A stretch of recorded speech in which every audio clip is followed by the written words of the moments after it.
गोजोननाय थाबाय गिबियावनो नोंथांमोननि पर्टेल चेनेलनि गेजेरजों जोङो दिनै गोजोननाय मोनदों सानजारि नोगोर सिमेन्ट सापरिनि जानानै खोथाया जाहैबाय जोङो बर' हिसाबै बर' रायजो हिसाबै गोलाव सम आन्दलन खालामबोबाय सोमावसारबोबाय बे सोमावसारनायनि गेजेरजों गोबां माने जाथायफोर जालांबाय गोबां जेंना जालांबाय दा बेनि गेजेरजों जों दिनैसिम सफैबाय फैयै बर' एकर्डआ खेबथाम जानायनि उनाव जोंबो माने बिटिसिनि बाहेरावबो मोनसे काउन्सिल मोनबाय दा बे हिसाबै दा मोनसे सान्थि परिबेस फैबाय बेनिखायनो जोंनि जाय बिथांमोना बर'नि मुङाव बर' हारिनि थाखाय सुप्रिम सेक्रिफाइस खालामलांबाय गावनि जिउखौ बावलांबाय बा जोङो बे आन्दलन खालामनाय समाव सोरखौबा दुखुआव खोख्लैबाय सोरखौबा बेफोरबायदिनो बायदिसिना माने माबा मोनसे प्रब्लेम मावनो गोसो गैयाबा मावफ्लांबोबाय दा बेनि थाखायनो गासैबो सान्थिनि थाखाय सुबुंनि सान्थिनि थाखाय बा जोंनि सोरगोयारिफोरनि सान्थिनि थाखाय गासैबो बर' रायजोनि बा बर' सुबुं बा सुबुं माहारिनि सान्थिनि थाखाय दिनै जे बेवहाय बर' कसारि अनसाय गावहायारि खुंथाया मोनसे खेराइ होनाय हाबाफारि लादों दा बे हाबाफारिनि रिसिपसन कमिटिनि जानाय बा बानजाय आफादनि जानानै आं खोब गोजोननाय मोनदों जे जोङो जिहेतु दिनै बे खेराइ होनाय हाबाफारिखौ गासै 20 जिल्लानि अनगायैबो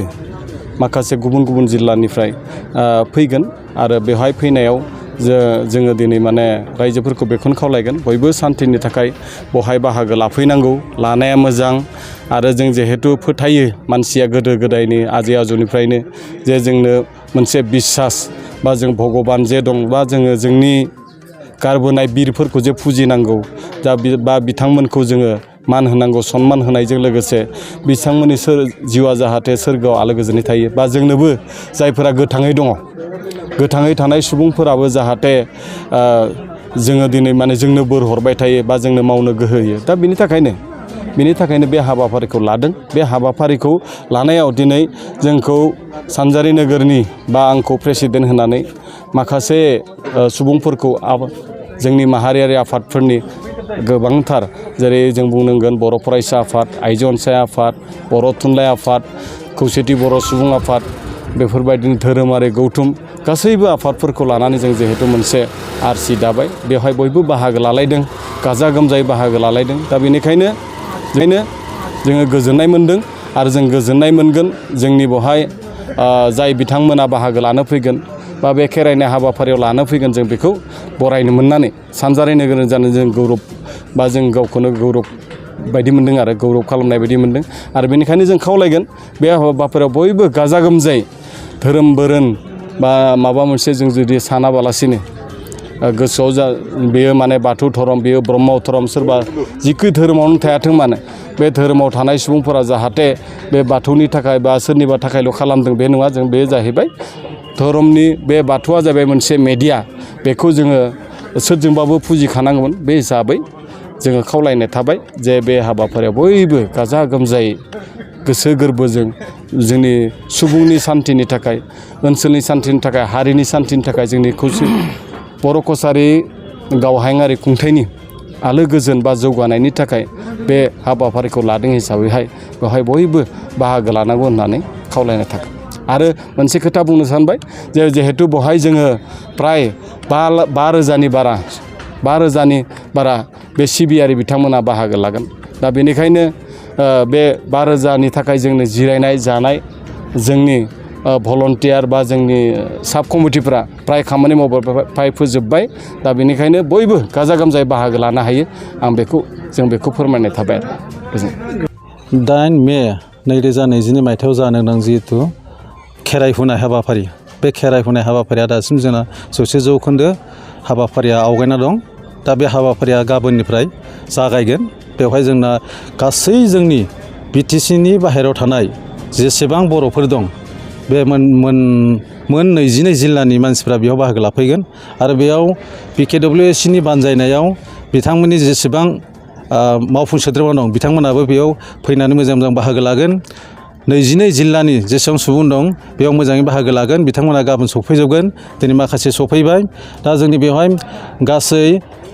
गुबुन रायजोनिबो बेयाव फैगोन मेघालयनि फैगोन अरुणाचलनि फैगोन त्रिपुरानि फैगोन बेयाव बिथांमोना गाबोन बे हाबाफारियाव फैनानै बाहागो लाफैगोन मोजाङै मोजां। सरकारनिफ्राय सोरबाफोर बाहागो लागोन नामा आसाम सरकारनि? आसाम सरकारनिफ्राय जोङो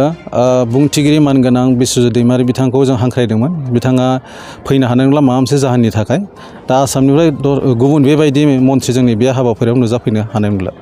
नोंथाङा सरकारि साख्रि नागिरदोंना? नोंथांनि थाखाय मोनसे गोजोनथाव खौरां।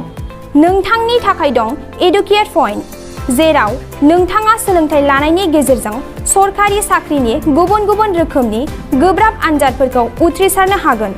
आरो गावनि आथिङाव गसंथानो हागोन। बे एडुकेट पइन्टआव नोंथांमोना SSC, bank PO, bank clerk, bank SO, UPSC, FSC, defence, railway, state